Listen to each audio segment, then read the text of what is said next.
It's the Media Chatroom, and we're here to go over some more headline news. But before we get started, I would like to first shout out to all our chatty patties out there. Y'all, we have officially hit 1,000 subscribers, and I would like to thank each and every one of you. We will continue to provide great quality content, and I hope to do so much more with the channel as we grow. So y'all, make sure you stay tuned and continue to stay in those comments. Also, leave me some ideas for content that you guys would like to see on the channel, as well as some giveaways, because I would love to do one soon. Now y'all, in today's video, we will be going over the estate of the late Nipsey Hussle. We'll be reviewing some of the documents that was filed with the court and the distribution of the assets listed in issuance to the beneficiaries. But before we get into all that, make sure that you guys like this video and share with everyone that you know. Also, subscribe to the channel so that you can become an official Chatty Patty lover. And don't forget to hit the notification bell so that you can be the first one to know when we upload our next video. Now y'all, let's get into the video. So y'all, Nipsey Hussle died March 31st, 2019. And throughout many of his interviews as well as his music, he emphasized the importance of ownership. Throughout the documents that we will review that was reported and filed to the court, we'll be able to see all of the things that he owned, which will now be inherited by his kids. Yeah, before we get started and go over all the documents, we would like to first shout out to IDN TV, who obtained these documents, and now we will be going over it for ourselves to see what it says. I will link his video in the description. Make sure that you guys check it out and subscribe to his channel. So y'all, after Nipsey's death, his brother Sam Astrodome was appointed as the administration of his estate on September 18, 2019. The beneficiaries listed in his estate are his two kids, Cross Astrodome and Imani Astrodome. Because both of his kids are minors, their estate will be handled by their legal guardians. For his son Cross, who he shares with Lauren London, she was appointed as the guardian of his estate. As for his daughter Imani, Nipsey Hussle's sister, brother, and mom was awarded guardian of her estate as well as of her person. So y'all, that means that all three of them collectively make legal decisions as it relates to her person and her finances until she turns 18 or until guardianship is terminated.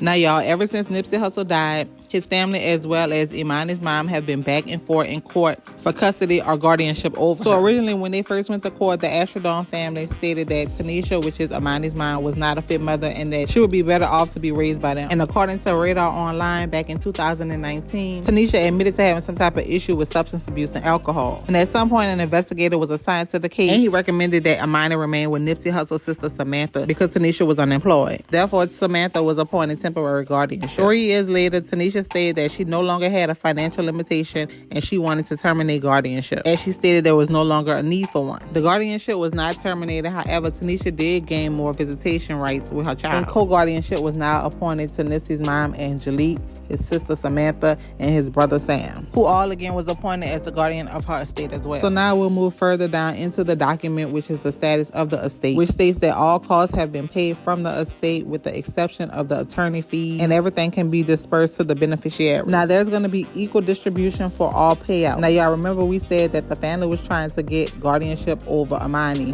and the unpaid lawyer costs are going to be for the counsel that they retain in order to represent them for that case, and that cost will be coming out of Imani's share. Now, because they're using equalizing distribution calculations, there's also been things that was paid from the estate on the behalf of Imani that didn't add up to the same amount paid for Cross. Therefore, it will be offset and additional payment will be made to Cross. Now it's time to go ahead and get into all the assets that's listed in the report. And as of August 31st, 2023, there's 7 accounts that's holding cash and a list of 15 businesses and investments. Now here's where your girl is about to break it down. Now y'all, in a lot of these reports, they're saying that there's 50-50 ownership between the kids with a lot of these businesses that Nipsey owns. However, looking at this document, that does not appear to be the case. Now, I'm not a legal counsel. However, just by reading it, I think they're getting that confused because of the beginning description of the investment. Now, I didn't intend to go over everything, but for the sake of it, let's just go. So here's the assets that they will be split that were identified and reported to the court as of April 1st, 2019. So there's a Chevy Suburban, 100% membership of a company called All Money In LLC. They'll be splitting 100% ownership in the Marathon Studios LLC. They'll be splitting 100% ownership of the Marathon Touring Inc., as well as a company called All Money In, No Money Out Inc. Now the next one is the Marathon Clothing Inc., and the company has 100% of its stock. However, it looks like Nipsey Hussle owns 25%. Therefore, 25% will be split. He owns 50% of Vector 90 with limited partnership. He also owns 50% of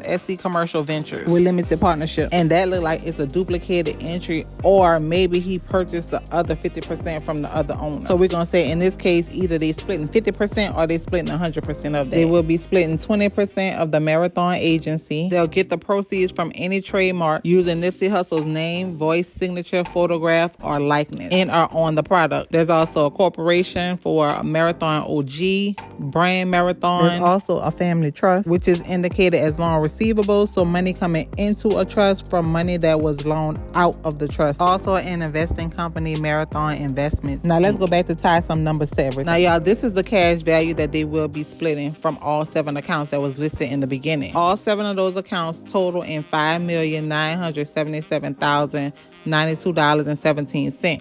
And each child will get $2.9 million, almost $3 million in cash. And here's the value of all the assets and what they would be worth if they were sold today. If you take a look at some of the listed assets, there's no value to some. It could be because the company has not had an evaluation, or maybe they haven't turned for profit yet. But I don't think that makes a difference right now, because I think Lauren and Nipsey's family is going to hold it for the kids, especially because Nipsey Hussle's brother Sam says that his estate will bring in $4 million annually, according to Yahoo. So although there's no value right now, that doesn't mean that it's not going to have value, like the SC Commercial Ventures and the Vector 90. Those that look like he owned 50% and he only had a limited partnership. So once those get off the ground by whoever else is in the partnership with him, they're going to take over the 50% that he owns. And once those companies start to gain value, then the inheritance will continue from the foundation that he started. Now let's get ready to break everything down. So it shows that the Chevy is worth $17,000. His business, All Money In, is worth $2.4 million. The Marathon Touring is worth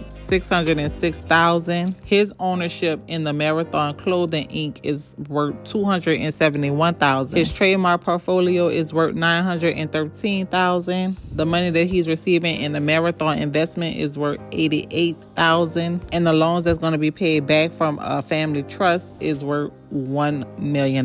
So his non-cash assets total to be $5,378,504.47. So as of now, each kid inherits $2,689,252.22 each in business and investment. Now his whole entire estate with cash and business investments is a total of $11,355,596.64 as of now, until those other businesses start turning profit. And the remaining documents are debt that was filed against the estate and paid out or released from. That concludes the estate of Nipsey Hussle that will now be inherited by his 2 kids and controlled by their parent or guardian until they make 18. Now y'all, again, I am not legal counsel, so if you're legal counsel and come up on this video and if I say anything wrong, make sure you leave it in the comments so we can let the people know. Now Chatty Patties, it's time to get in those comments. Y'all let me know if y'all think that the guardian of these estates should sell any of their ownership in the company that the child owns. And let me know if this breakdown helped you better understand what people are reporting that's being received in their inheritance. And also, if you're a legacy builder, drop some little nuggets as to what Chatty Patties could do in order to build their legacy for their kids or families. That's going to be all for now. Make sure that you guys like and share this video. Also, subscribe to the channel and become an official Chatty Patty lover. And I promise you're going to love it here. Also, make sure that you tap on the notification bell so that you know when we drop our next video. And make sure that you guys check out the description box for the link to IDN TV. Also, make sure that you check the description box for our previously uploaded content. Now, y'all know the next place I'm headed is to the comments and then back to the headline so that I can bring you guys another video. That's all for now. Bye-bye.